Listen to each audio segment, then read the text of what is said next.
พรหมราชสูตรผูกที่7ตีฆานิกายนะโมตัสสะภะคะวะโตอะระหะโตสัมมาสัมพุทธัสสะลำดับพรหม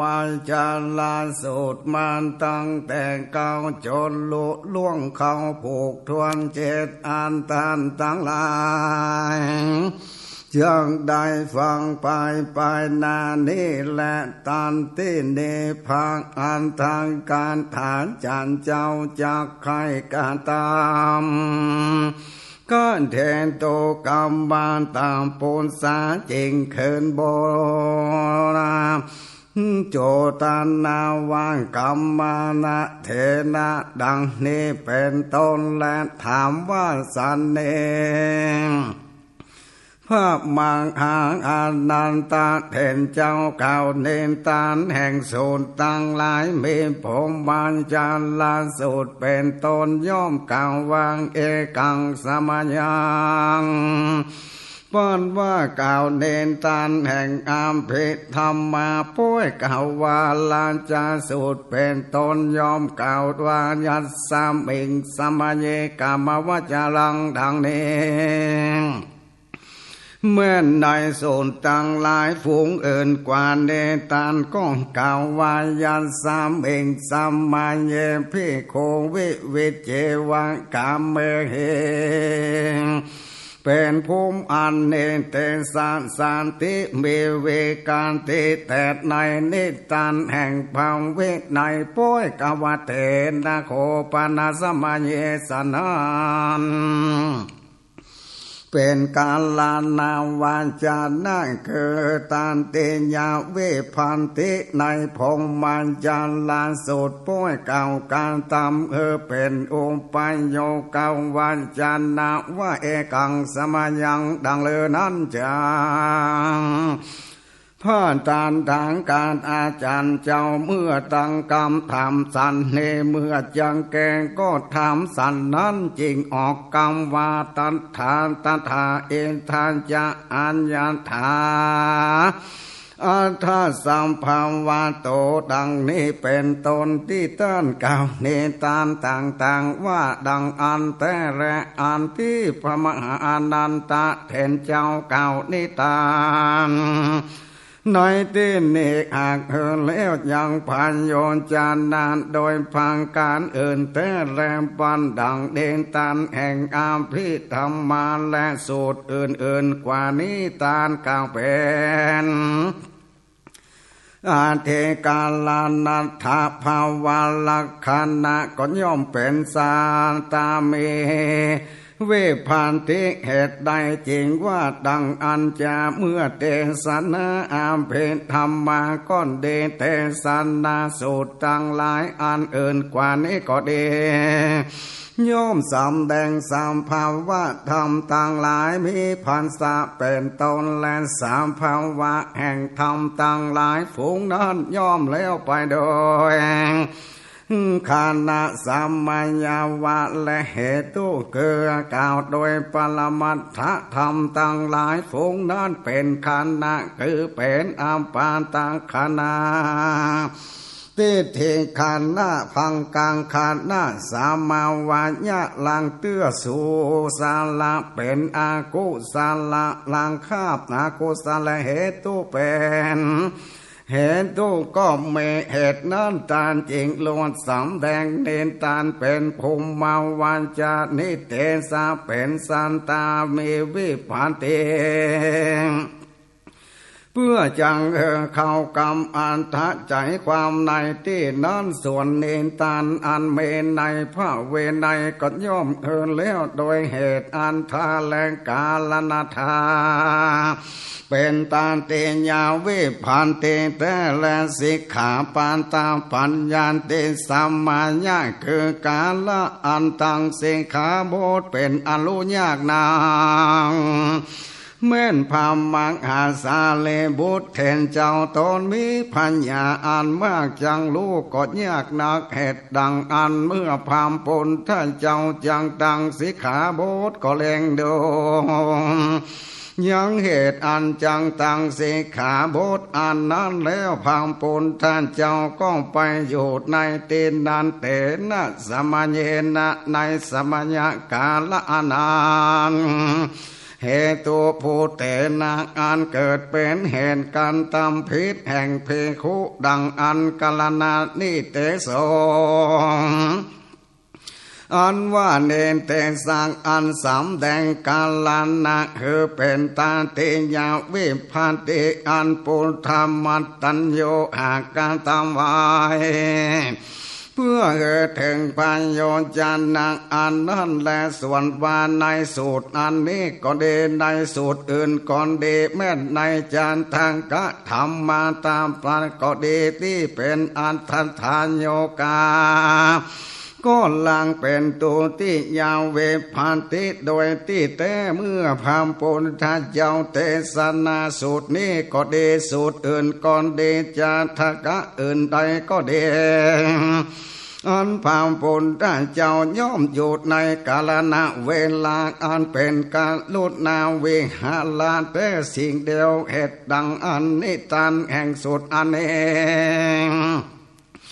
พระมหาอานันตะเถรเจ้าก้านตำเป็นอุปาโยกวาจานะเกินตุติยาวิพันธินั่นแลเพราะว่าโปลนาทางการทาจันเจ้ากาวาตังอันทาตังเปทิกตวาปูภูเมนะสาละเนนะจักอัญญันตันลาโสสะมัญโยวุตโตอุปัญโยเกนะโสอิทะดังนี้แปลว่าสัมมัญโยอันว่าสัมมัญญาอาจาริเยนะอันอาจารย์เปคินตัวเล็งดูแล้วตังอันทาตังยังพยนจนะอนันอานานวุนโตหากาววาอัญญาตละในที่อื่นสูภูมิเมนะโดยสันตะมีวิพันติก่อนเดกันละเนนาโดยตาเตยาวิพันติก่อนเดโสสัมมัญโยอันว่าสัมมัญญะอันนั้นวุตโตอาจารย์เจ้าหางกาวแล้วอิทาสุเตในสุดอันเองอุปัญโยเกนะโดยตุติยาวิพันติแลพระโปลานาจารย์เจ้าทั้งหลายเมื่ออันจังใครโลว่าเป็นภูมิมาวันจานะดังอันจริงกาวันตันสามิงสมัญเยโดยติเตกรรมว่าตันสามิงสมัญเยก็ดีเอกันสามิงสมัญเยก็ดีเตนะสมัญเยก็ดีตังสมัญญังก็ดีเป็นปามเพนตสันตามที่วางไว้เหมาะงามสมตามที่นั้นหากบอกใจความเป็นสันตามีวิพันติตั้งมวลเหตุนั้นเมื่อกล่าววางเอกังสามะยังดังอันก่อนดีก่อนยังถือเอาใจความว่าเป็นเอกันสมิงสมัญเยนั่นและอธิบายในบทว่าเอกังสมัญยังก็แล้วเป็นห้องนึ่งก่อนแลที่นี้ก็เป็นจันละนานในบทต่อไปว่าพังกาวาแต่และกรรมว่าพระกวานานเป็นกรรมอันนักอันควรขบยำแห่งสันตังหลายสัมปังกุณาวิสิตาฐานยะเหตุว่าพาเสดโดยกุณตั้งมวลเหตุนั้นพระโปลานาจันเจ้าตั้งหลายจริงกาวว่าพระกาวาติวาจาดังเสร็จทางพระกาวาติวาจานามุตตามังกาโลกาละวันโยโตโสภะกาวาเทนาวุญจาตินี่แหละแปลว่าวาจานังอันว่ากรรมพระกาวาทิว่าพังกาวาดังเนเสร็จถังเป็นกรรมอันประเสริฐวาจานังอันว่ากรรมว่าพระกาวาทิพระกาวาดังเนวาจานะมุตตมังเป็นกรรมอันสูงสุดยิ่งหนักโสพระกาวา อันว่าความปุณท่านเจ้าตนนั้นกาลุกาละวันโยโตอันประกอบไปโดยกาลุภาวะอันควรคบยำยิ่งนักเตนะเหตุดังอันโสภกวาอันว่าความปุณท่านเจ้าตนนั้นโลเกนังอันโลกบุญจาติยอมเก่าภาคเกาวาติภาคเกาวาและอัฏฐใจความฝุ่งนี้หาเก่ากว้างขวางในปุถานุสาติเวสุทธิมักปุณและเอตาวตาเจตาเอวัมเมสุตันติวันจัตเนญะยะถาวุตังธรรมังตะเสนโตพัมมะหาอานันตะเทนเจ้าได้สำแดงธรรมอันดีตามอันต้นหากได้ยินได้ก็โดยคำว่าเอวัมเมสุตังอันนี้เรียกว่าได้ก็ตำแจงยังบุธรรมตังวันของพระพุทธเจ้าอันหนึ่งเรียกว่าได้สำแดงยังศาสนาอันเมพระพุทธเจ้าบทล่วงไปเถืออันหนึ่งเรียกว่าเป็นการเล่าลมบุษานอันเหลือบ่ได้หันพระพุทธเจ้าได้หันพระพุทธเจ้าโดยคำว่ายังโวสันทะและธรรมตั้งหลาย84,000 ขันธ์หากเป็นครูแก่ท่านตั้งหลายอันหนึ่งบทว่าเอกังสมัญญังได้สำแดงยังเอาเวจามานะคือหัดอันหาบทใดแห่งพระพุทธเจ้ายามกล่าวนั้นคือได้บอกให้รู้ว่าพระพุทธเจ้าได้นิพพานไปแล้วเพื่อจังบังเกิดยังความสลดสังเวชใจแก่หมู่ฝูงคนผู้มัวเมาโดยชีวิตอันเข้าใจว่ามันว่ายืนยาวได้โปร่งยังสังเวชโดยคำว่าพระพุทธเจ้าตนสำแดงอริยสัจจะธรรมมีสภาวะดังนี้ตนตะลงกำลังสิภาการมีตนตัวอันเต็มไปโดยเกววันจิตลามเป็นเก่าคือว่าปัญญาผู้ตลัดรู้อย่างใหญ่ยะธรรมตั้งบวนก็อย่างนี้ผ่านไปแล้วตายดังอาณาเราตั้งหลายบ่อนทากล่าวถึงเกิดจังต้องตายเป็นแน่แต่กันบังเกินกรรมสลดสังเวชสันเดเขาก็ยังไม่อุตสาหะเพิ่มเป่งตามคำสอนของพระพุทธเจ้าแลโดยบทว่าเอวังเรียกได้สำแดงอย่างติสันดาสัมปาติบทว่าเมสุตังเรียกว่าได้สำแดงยังสาวากะสัมปาติบทว่าเอกังสัมมายังเรียกว่าได้สำแดงยังกาลสัมปาติบทว่าภกวาเรียกว่าได้สำแดงยังเตสากะสัมปาติเกิมพระพุทธเจ้าตนเตสานานั้นและพระทางการถาจารย์ได้สำแดงยังอาธาตละนิทานตั้งแต่เอวัมเมสุตังมาก็เลี้ยวเป็นห้องเนื่องก่อนแลอภันตาละนิตานังอิตานิอันตาลาจะลาจากะหาปริญญาอันทังอันตาลาจะลาจะกะหังอันตาลาจะนาลันตังอันทานะมังกาปฏิปโนโหติมหาตาภิกขุสังเขนะสัตเถงปัญจมาเตหิภิกขุสันเตหิอาติติเนภังอันทางกาถาจารย์จังเอายังสันตันทะอันเมในเนื้อบาเลนั้นเรียงกันออกมาจริงเก่ากำเมตนว่าอันตาลาจะลาจังกะหังเพโคสันเตหินี้เป็นตนมีอันทวาพระพุทธเจ้าเตียวตามหนตังอันไข่อันมีในระหว่างเบืองลานจังกะหะกับปาเดชชื่อว่านาลันตาพร้อมกำโดยภิกขุสังฆาเป็นอันมากนางพระมันว่าได้500 ตนว่าสันเนในบทว่าอันตาลาจะแปลว่าระหว่างเกินระหว่างอาณาโดยที่แต่อันตาลสตา บอกการทาใจความลายภาการเกิดบอกกาลนะบอกขานะบอกจิตตะบอกเวมันจะบอกเววาละและบอกกาลนาเป็นดังบทว่าตาตะนันตาลังโกจาในยะอัญญาตาลาตาทากันตาแปลว่าอัญญาตาละเต้ายกเว้นไว้ตาทาการตา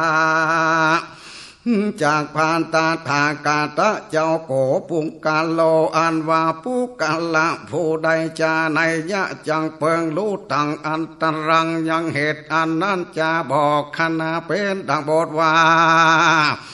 อัตตาตาโอตานังพันเตอัญญาตาลาอิทธิวิจานาธิกาญาภาจัดนังโทวาติแปลว่าข้าแก่เจ้าตนโกผู้ยิงผู้ยิงหลังห้างภาจานะนางก็หันยังเข้าวิจารตาลิกาญาในสัวคณาฟ้าแมบนั่นแลบอกจิตตาเป็นดังบทวันยัสสัตลาโตนานาทิโกปาแปลว่าโกปาอันว่าโตสะคือความโกรธทั้งหลายนาสันติบอกเมและยัสสัตลาโตแต่จิตลุกไปและบอกว่าเวมันจะเป็นดังบทว่าอันตะลาวาสานะมาเมปาตาเตแปลว่าอปาตาเตอันว่าอันเวมปาติของลายเป็นตนก็มาถึงอวสนังยังที่เลี้ยวอันตาลาแต่ตามกลางนั่นได้บอกเวภาละเกิดจ้องเป็นหูเป็นดังบทว่าตีนังมหานิละญานังอันตริญาญาแปลว่าวางแห่งมหานาโลกสองหม้อในอันตาลาสานตาฝูงนั้นในเตเนเกิดอันตาลาจะลาจะกะหังอันตาลาจะนาลันตังบอกวางเกินระวังหนตังอันไกลว่าอันใดโดยที่แต่เมืองลานจางกาหะไปลอดประเทศชื่อว่านาลันตาเป็นละสะตางงานเนื่องโยจนะคือว่า800 วาแลงเมื่อความปุณท่านเจ้าเตียวไปตามต่างกรรมโดยภิกขุสังฆาตั้งหลายยังมีปริภาจากะผู้หนึ่งเจอว่าสุปิญญาปริภาจากะปาลิภาจากะผู้นี้เป็นลูกศิษย์ของสารใจปาลิภาจากะคือเป็นปาสินนาปาลังภาจากะคือเป็นปาริภาจากะผู้ยังนุ่งผ้าบ่เป็นธรรมดานังกาสามากณะคือปาริภาจากะตั้งหลายย่อมนุ่งผ้าอันตาลาสกะคือผ้าสบงและผ้าสาใบพ่องก็ว่าผ้าขาวพ่องก็ว่าผ้าย่อมฝาดส่วนปาริกาจากะผู้นั้นก็ไต่เตียวไปตามหนต่างกรรมโลกศิกโพเจอว่าผมมันตัดมานาวะนั่นแหละดังได้ยินมานี่สุเปยันสามปาเลยผ่านจากาผู้ไต่เตียวหนต่างวันนั้นก็กล่าวยังโตดแห่งพระพุทธเจ้าโดยปริยายเป็นอันมากกล่าวยังโตดแห่งพระธรรมโดยพระเลนยายเป็นอันมากและกล่าวยังโตดแห่งพระสังฆะโดยพระเลนยายเป็นอันมากส่วนว่าผมมันตันตะมานาวะผู้เป็นลูกศิษย์นั้นป่วยกล่าวยังโกนแห่งความปนได้เจ้าโดยพระเลนยายเป็นอันมากกล่าวยังกุลแห่งพานธรรมโดยพระเลนยายเป็นอันมากกล่าวยังกุลแห่งพานสังฆาโดยพระเลนยายเป็นอันมากอิติอาเตอุโภอาจาริยันเทวาสิอัญญมัญญัสสะอุโจวิปัญจานิกาวันตะภะกวันตังปิทิโตอนุปันธาหนติภิกขุสังขันจามปุงกาละตั้งสองคืออาจารย์และอันเทวาสิกต่างคนต่างว่าเป็นดังคาซึกแก่กันและกันก็เตียวตามมา และเตียวต่างมาไปหลังพามปุณถ้าเจ้าและภิกขุสังฆะก็มีหันแลมีคำถามเข้ามาว่าเหตุใดพามปุณถ้าเจ้าป่วยเตียวต่างไปนั่นจังและเหตุใดสุปิญญาปาริภาจากะจริงใดไตเตียวต่างไปเหตุใดสุปิญญาปาริภาจากะป่วยกล่าวโทษแห่งพามปุณถ้าเจ้าแห่งพระธรรมและแห่งพระสังฆานั่นจะอัฏฐกถาจารย์ตนมีปุถาตัญญูเพื่อจังเรียกร้องถอยกรรมอันหันมาแจงพระโคตจริงนำเอาอนุสนธิแห่งแต่ต้นมาว่าพระกาวาตสามิงกาเลลาจังกาหะปาเรวันตาเกสุอันทาราสุมหาเวหาเรสุอันตารัสเมงว่าสิตวาปาโตวาสาเรลาปาทิจังกานะกันตวาสิกขาจาราเวลัญญาภิกขุสังฆาปาริบุตโตโรลาจังกะเหปินดาญาจาเรญาติดังนี้เป็นต้นแต่และในกาลครั้งนั้นยังมหาวิหารตั้งหลายนับได้18หลังอันตั้งอยู่แวดเมืองลานจางกางหะนั้นพรามพุทธเจ้าอยู่ในพระวิหารหลังใดหลังหนึ่งเมื่อพรามพุทธเจ้าจำละพระองค์แล้วถึงเวลาสิกขาจาราพรามพุทธเจ้ากันเมเจ้าภิกขุสังฆาเป็นปริวารก็จะเดินเบญทบาทเข้าในเมืองลาจ้างกาหะและในวันนั้นเมื่อพามปุณถ้าเจ้าการตำมือบัวลับวันยังพันตากิจแห่งภิกขุสังฆาแล้วพระพุทธเจ้าก็ถอยแต่เบญทบาทออกมาเมื่อเจ้าเข้าแล้วก็ข้าเจ้าภิกขุถือเอาบาทและพาแล้วก็ออกมาจากเมืองละจ้างกางหะโดยกรรมว่าเราจังไปพาเทศชื่อนาลันตะแล้วก็ไต่เตียวไปตามตังก็เมและสุปิญโยโขปริพานจาโกในกาลนั้นแม่นปาเลพาจากะผู้ชื่อว่าสุปิยะก็ไปสู่อารามแห่งปริพาจากะอันเมในเมืองลานจากะหะในวันนั้นเป็นวันที่ปาเลภาจากะยังปาลิวันแห่งตนมีเข้าง่ายอันใดกินแล้วยังปาลิภาจากะทั้งหลายถือเอายังปาเลขันแห่งตนแล้วก็ออกจากเมืองลานจังกางหะไปโดยคำว่าเราจังไปพาเทศชื่อว่านาลันตาเพราะบ่รู้ยังอันจักเดียวทางไปแห่งพามปุณถ้าเจ้าก็ลวดได้ไปตามอันบ่รู้นั้นแม่นว่าปริภาจากะรู้ว่าพามปุณถ้าเจ้าก็เตียวต่างไปพาเทศชื่อนาลันตะดังอันก็จักบอกไปตามจาแลเหตุว่าเป็นปาฏิปะคะแก่ศาสนาเพราะบ่รู้แล้วจริงใดไปวันนั้นมันก็ยืดคอเล็งพอไปมาไปตั้งหน้าก็หันพามปุณถ้าเจ้าผู้เตียวไปด้วยสีเลเวลาดอันองอาจวาจังกามานากิเลสีขลา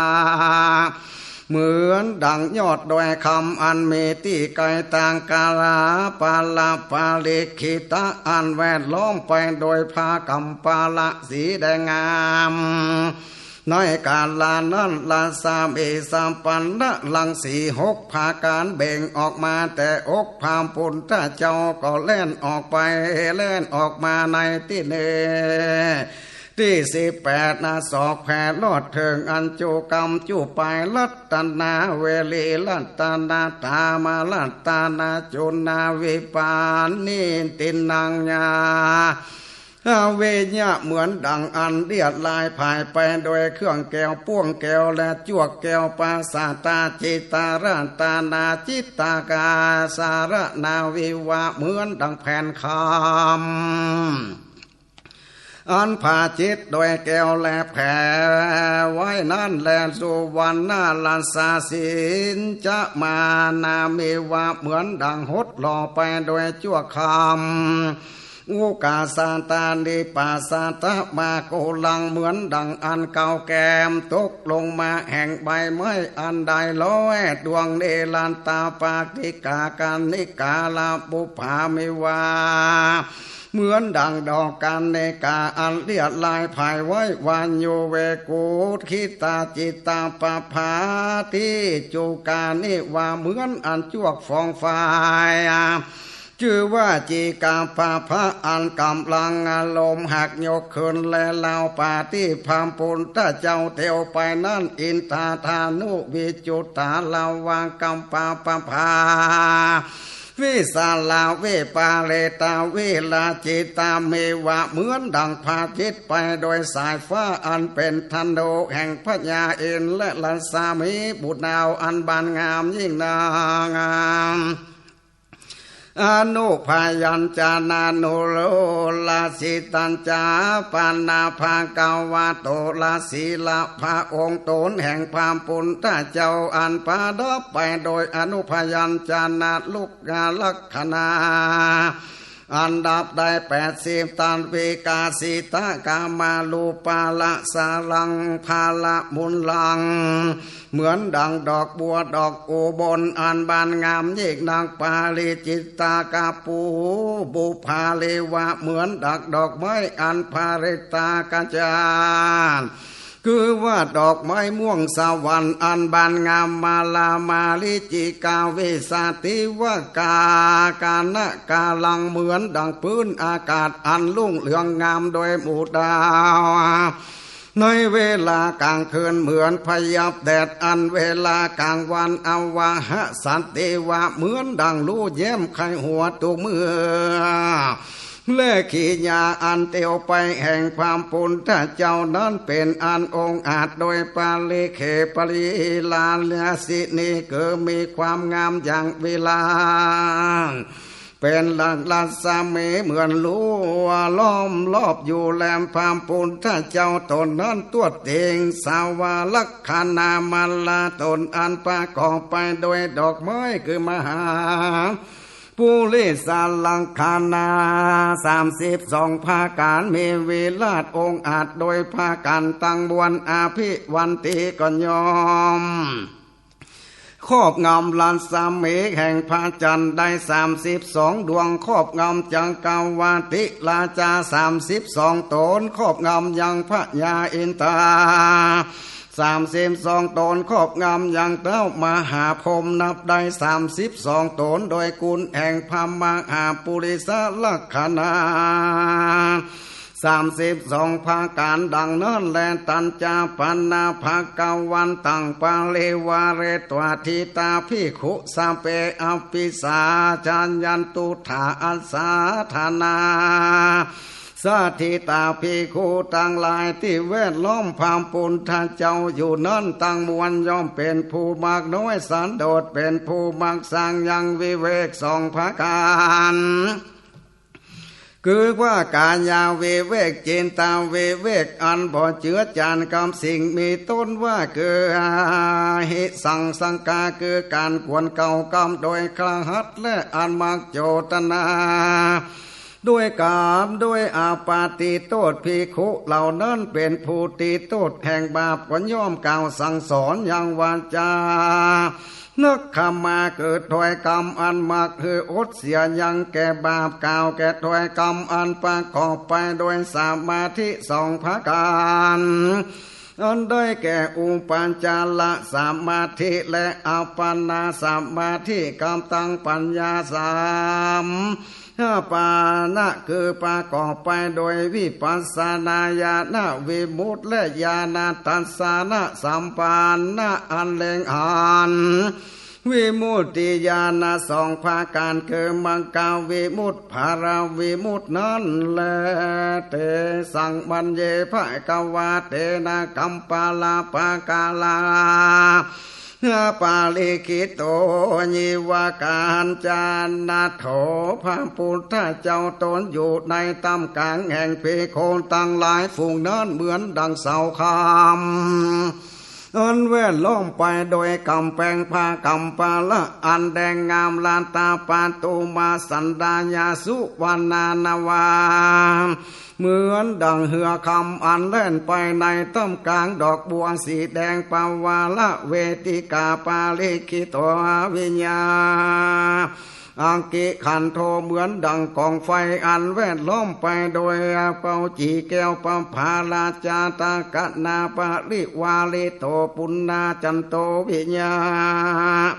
เหมือนดังพระจันทร์เป่งอันมีหมู่ดาวต่างหลายหากแวดล้อมเยอะเฮดูงามเปิงแก่ใจเปิงแก่ตาแม่นแก่หมู่คอเนื้อนกต่างหลายเพื่อเกวาจะกล่าวไปสันใดแก่คนและเทวดาตั้งหลายนั้นจะตัดสมิงโคปานาเทวเสก็ในวันนั้นแลอาสิติมังหาสาวังกาเจ้าตั้งหลายการตำพาบังสุโกระจีวาละอันเมวันนะเสมอดังเมฆที่ถือเอาไม้เท่าเหมือนดังจางอันเกิดในคากุลกันทาและตัวอันโมอันโหมก็ถ้าได้และเครื่องประดับอันงามอาสิเตมหาสาวกะเจ้าตั้งหลายฝูงนางวันตาโตสามีโตดอ่านคายเสียแล้วพินดานิเล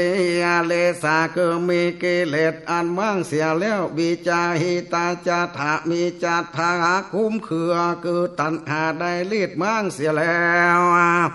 สินนาปันธานามีปันทะอันทัดเสียแล้วต่างก็แวดล้อมพาปุณถ้าเจ้าไปโดยแคว้นเป็นอันมากและโสสัญญางวิตาลังโกปามปุณท่านเจ้าโตนพระองค์นั้นภูมิลังกะอันกาดไปเลี้ยวก็โดยและสาวังกะตั้งหลายภูมิลังกะอันกาดไปเลี้ยวโดยส่วนตนพระปุณท่านเจ้าพระองค์นั้นภูมิโตสะอันกาดไปเลี้ยวก็ไปโดยสาวกะตั้งหลายภูมิโตสะอันกาดไปเลี้ยวโดยส่วนตนพระปุณธาเจ้าพระองค์นั้นผู้มีโมหะอันกาดไปแล้วก็ไปโดยสาวกะตั้งหลายผู้มีโมหะอันกาดไปแล้วโดยส่วนตนพระปุณธาเจ้าพระองค์นั้นผู้มีตัณหาอันกาดไปแล้วก็ไปโดยสาวกะตั้งหลายผู้มีตัณหาอันกาดไปแล้วโดยส่วนตนพระปุณธาเจ้าพระองค์นั้นผู้มีกิเลสอันกาดไปแล้วมีสาวางการตั้งหลายผู้มีกิเลสอันกาดไปแล้วหากแวดล้อมมาอยู่เป็นปาริวารพระพุทธเจ้าพระองค์นั้นผู้ตัลาลูยังอาลิยสัจจะทางตังสีอานุปุเทหิมีสาวกะตั้งหลายผู้ตัลาลูตามหากแวดล้อมปันตามปริวาริตังวิญญาเกศลังเหมือนดังไก่สอนดอกบัวอันมีกีบดอกงาแวดล้อมเกศลาปาลิวาลิตาวิญญากันเนกาเหมือนดังฟักดอกบัวอันมีไก่สอนหากแวดล้อมอัฏฐานากาปาลิวาลิโตวิยาสันตาโตกานะลาจาเหมือนดังพัญญาจ้างสันตันตัวมีกำลังอันมากมีจ้าง8,000ตัวเป็นปาริวานะอุติยหังสามปาริวาลิโตวิญญาธารัฐหังลาจาเหมือนดังพญาหงส์ตัวชื่อว่าทานตาลาทะอันเมปาลิวานเก่าบึนตัวหากแวนล้อมโสเสนังกาปาลิวาลิโตวิญญาจังกาวัตินะลินโตเหมือนดังพญาจังกาวาติลาดจอมคนอันมีองค์บุเสนาหากแวนล้อมเตกากนาปาลิวาลิโตวิญญาอิทาธิลาจางเหมือนดังอินตาเทลาดอันมีเตปังกันนาหากแวดล้อมผมมังกันนามปริวาลิโตวิญญาหาลิตามหาพม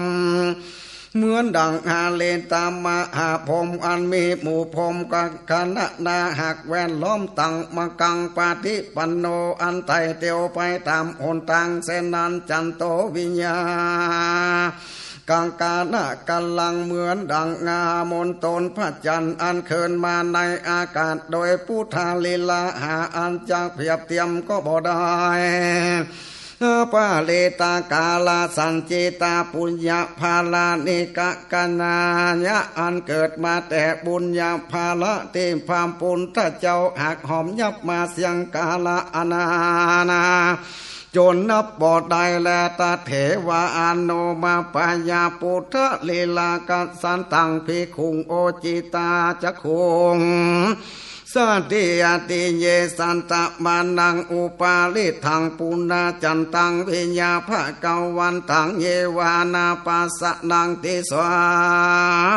ปาลิภาจโกอันตาปาริสังอันตาวาโลเกสิสุปิยาปริภาจากะหันแล้วยังพามปุณธาเจ้าตนเมปุณธาเลลาเมสาภาวะสันนั้นอันหนึ่งมันก็หันเจ้าภิกขุภูมิตาอันตอดลงไปทำเมเอ็นเท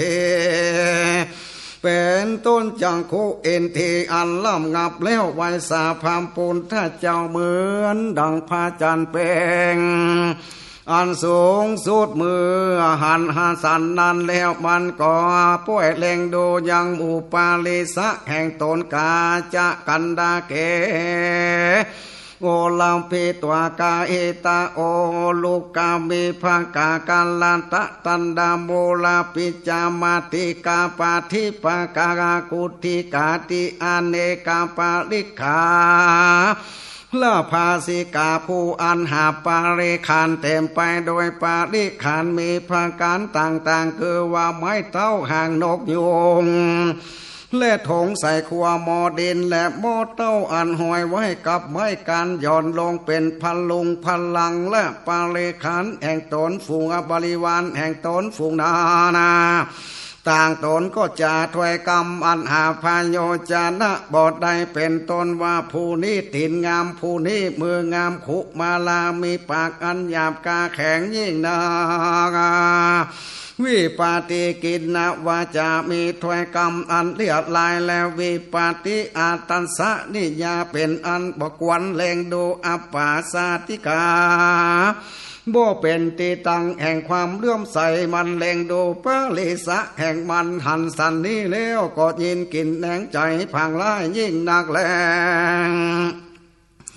มันก็ควรจังสังเสริญพามปุณถ้าเจ้าดังอันมันป่วยบทสักเสริญเจ้าบังเกิดยังเอสาลิษยาในพามปุณถ้าเจ้าเหตุว่าพามปุณถ้าเจ้าเนี่ยมันเสื่อมเสียจากลามพันสังการและเนี่ยปังคับฝ่ายแห่งมันถอยเสียจากลามพันสังการแต่และถ้าพามปุณถ้าเจ้าบ่เกิดมาในโลกนี้เตือและดังอันลาภาสาการก่อนจังเกิดแก่อัญญาทิฏฐิตั้งหลายอยู่ตั้งแต่กาละอันพามปุณถ้าเจ้าเกิดมีมาลาภาสาการก็ถอยเสียจากอัญญาทิฏฐิตั้งหลายลวดบทลุ่งเรืองเหมือนดังเอกหอยอันออกเมื่อวันนั้นแลภาการหนึ่งในการละเมื่อโอวาลิกิตาและอุปาลิตะชื่อว่ามหาสาลีปุตตะและมหาโมกกาลานะยังบวชอยู่ในสำนักแห่งสันใจปาลิภาจากะเมื่ออันกาละยามนั้นปาริสะแห่งปาลิภาจากะก็หากมีมากหนักในกาละเมื่อโกลิตะและอุปาติสะหนีมาบวชในสามนักแห่งพามปุณถ้าเจ้าและได้เป็นสาวกะทั้งสองตนแล้วปาลิสาตั้งหลายแห่งปริภาจากะก็หากแตกเสียกันเหตุดังอันสุปิยาปริภาจากะมันก็จริงอิสาลิสยาพามปุณถ้าเจ้าโดยเหตุสองภาการคือเหตุยาเสียยังลาภาสาการและเหตุยาเสียยังปาลิวานาอันว่าใจเอสาริสยานี้ก็จังก็ดึงเอาออกมายังปิดอันร้ายกว่าคือกรรมอันจังกล่าวโทษพามปุณถ้าเจ้ากรรมอันกล่าวโทษพาธรรม และกรรมกล่าวโทษพระสังฆานั่นแหละบาลีว่าพุทธัสสะวาอะวันดังภาษาติกล่าวโทษพระพุทธเจ้าสานิยังโลเกจติบุตนาเทสุกากาปังอาภิวาตานาติสามีจิกัมมังสามัคคีลาโสติตังสัมมานัสสะโกตามัสสะนัตถิแปลใจความว่ายังกำบังอันว่ากรรมอันใดมีอาภิวาตานกรรมเป็นตนอันเปิงกระทำโดยดีแก่ผู้จำเริญโดยจาติสามีจิกรรมอันนั้นอันโลกหากกล่าวว่าเป็นสามัคคีลาสะนัตถิก็ย่อมบ่มีสามัญนัสสะโกตามัสสะแก่สามัญนะโกตามะตนนั้นอาสาละลูปโภเป็นผู้อันหารูปหารสบ่ได้นี่โภโกเป็นผู้อานะหาโภกาคือกาญาโภกะวาจีโภกะบ่ได้กาลิญาวาโตเป็นผู้มีวาตะอันบ่กาตัมอุเจตวาโตผู้มีวาตะอันตัดขาดเสียแล้วเจกุโสอันเป็นผู้อันควรกิเลสนาเวนะนิโกเป็นผู้อันตั้นจักควรสั่งสอนโดยถือเอาใจความว่าวินาเยญะนุเตเวนาญิโกในยะเนื่องว่าเวนาญิโกเป็นสัตว์นรกโดยถือเอาใจความว่านิลาเยจาติโตเวนะญิโกนั่นแลอันว่าอุตาริมานุสธรรมก็บ่มีแก่สมานะโคตมะตนนั้นอาริยายะตัสสานาเวเสโสอันว่ากุลเวเศษเกิดธรรมอันพระอาริยะควรหานมกะยานก็บ่มีแก่สมานาโคตนนั้นเทศนาธรรมก็นำมาโดยวิการตามักว่าเต้าวิตังกาเทศนาคือสมานะโกตมะตนนั้นเต้าสำแดงพญาตนเดียวโดยกิจพิจารณาดูคือว่าบ่ใจพญาอันตนได้มาโดยมังกะภาละนั้นนะสัมปัญโยก็บ่ใจสัมปัญโยนะโลกาวิโตก็บ่ใจรู้แจ้งอย่างโลกนะอนุตตโลก็บ่ใจตนพระเสริฐนะอปุกาโลบ่ใจปุกาละผู้ยิ่งกว่าปุกาละทั้งหลายสุปิยาปริภาจังกะเก่ากรรมติพามปุณถ้าเจ้าโดยภาการต่างๆเป็นตนดังว่ามานี้เมื่อมันกล่าวโทษพามปุณถ้าเจ้าเบสันใดมันก็กล่าวโทษพาธรรมโดยภาการสันนั้นธรรมแห่งพันสมณะคาโคตุลาคาโตอันกล่าวแล้วก็บอดีตูปามปีเวทิโตมันก็บอกวันตลาดลูกอันอิญานิโกอันบทนำออกจากตุกและอันอุปาสามาสังวันตานิโกอันเป็นไปเพื่อการบทล่ำงามดำตุกแท้เมื่อในภาสังฆะมันก็กล่าวโทษกรรมติว่าสาวกะสังฆะแห่งภาสามานาโคตมิสาปาติปันโนภูปาติบัติพิษกุติลาปาติปาเตเป็นผู้ปฏิบัติบทชื่อแลปัญจาดีกามปาตังปฏิบัติเป็นข้าศึกแก่กองปฏิบัตินะธรรมานุธรรมะปฏิปตังปฏิบัติบอกไปตามธรรมและสุปิยาปริภาจากะกล่าวโทษพระพุทธเจ้ากล่าวโทษพระธรรมกล่าวโทษพระสังฆามีภาการเป็นอันมากโดยภาการสันนี้ในเมื่อสุปิยะปริภาสังฆะผู้เป็นอาจารย์กำลังกล่าวโทษและพอว่าโทษธรรมและโทษพระสังฆานั้นและพรหมันตตะมานาวะผู้เป็นลูกศิษย์ก็บอกกับตามอาจารย์แห่งตนป่วยเกิดว่าอาจารย์เหล่านี้รูปถือเอาสิ่งอันบ่ควรยุบถือย่ำนี่สิ่งที่อันบ่ควรย่ำอาจารย์เหล่านี้กินไฟแดงรูปโคมดาบโดยมือติเขาสีเนโลโดยกำปั้นอาจารย์เหล่านี้เลนะยังกากะและตันตาปฏิญะคือว่าถือทองแถว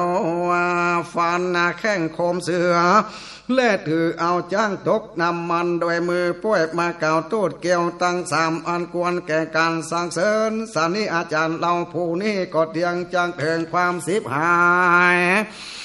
จะแลโดยมีแต่ในเมื่ออาจารย์ย่ำกูและถืออาหารนาเก่าก็ดีย่ำไฟก็ดีย่ำงูปิดก็ดีย่ำไม้เหลี่ยมก็ดีได้เลื่อนกินอย่างเป็ดมีกำลังอันมากก่อนเดได้ก้าตกน้ำอันเค็มก็เดได้ก้าตกหัวเหวก็เดพิจะตั้งมวลฝูงนี้อันผู้เป็นลูกศิษย์อันควันก็ตามก็บ่มีแล้วด้วยมีแต่และสัตว์ต่างหลายอันเกิดมานี้ย่อมมีกรรมเป็นของตนก็ย่อมไปสู่กาติต่างมวลอันควรแก่กรรมแห่งตนแม่นพ่อก็จังได้ไปโดยกรรมอันลูกกันตำก็บ่ได้ลูกจังไปกันตำกรรมอันพ่อกันตำก็บ่ได้ลูกจังไปโดยกรรมอันแม่กันตำก็บ่ได้แม่จังไปโดยกรรมอันลูกการตำก็บ่ได้น้องใจจังกระทำโดยกรรมพี่ยิงกระทำก็บ่ได้พี่ยิงจังไปโดยกรรมอันน้องใจก็ตำก็บ่ได้อาจารย์จังไปโดยกรรมอันลูกศิษย์การตำก็บ่ได้ลูกศิษย์จังไปโดยกรรมอันอาจารย์กระทำก็หาบ่ได้ไม่หันจะอาจาริโยอันว่าอาจารย์แห่งโกตนนี้ปล่อยมาเก่าโตดเกี่ยวตั้งสามสันนิจาติว่าอริยโยปาวาตาคือการกล่าวกรรมติเตียนพระอาเลยะเจ้านี้มานะวันโจเป็นโตดอันกวนติใหญ่หลวงและพมมาตันตะมานาวะล่ำเปิงสันนี้ก็ลวดมีใจยังลงสู่อากองอันจอบโดยโยนิโสมานะสิการแห่งตนมันตันตามมันโตมีใจมักไข่ย่ำยีเสียยางวัตะแห่งอาจารย์ตนและจังได้สามแดงตามสามภาวะที่มีแต่โดยอันถูกอันควรก็จริงกล่าวปาลบอย่างกุลแก้วตั้งสามโดยพระเลญายเมภาการต่างๆก็มีวันนั้นแลผมมาจาละสุดตังสัมมันตามะกันดังนิทิตังขีญาอันกล่าวยังผมมันจาละสูตรผูกทวนเจ็ดอันมาในติคานิกายพระสุตันตามเปตากาศีลาขันธวักก็บังกอมสมเร็จเสด็จ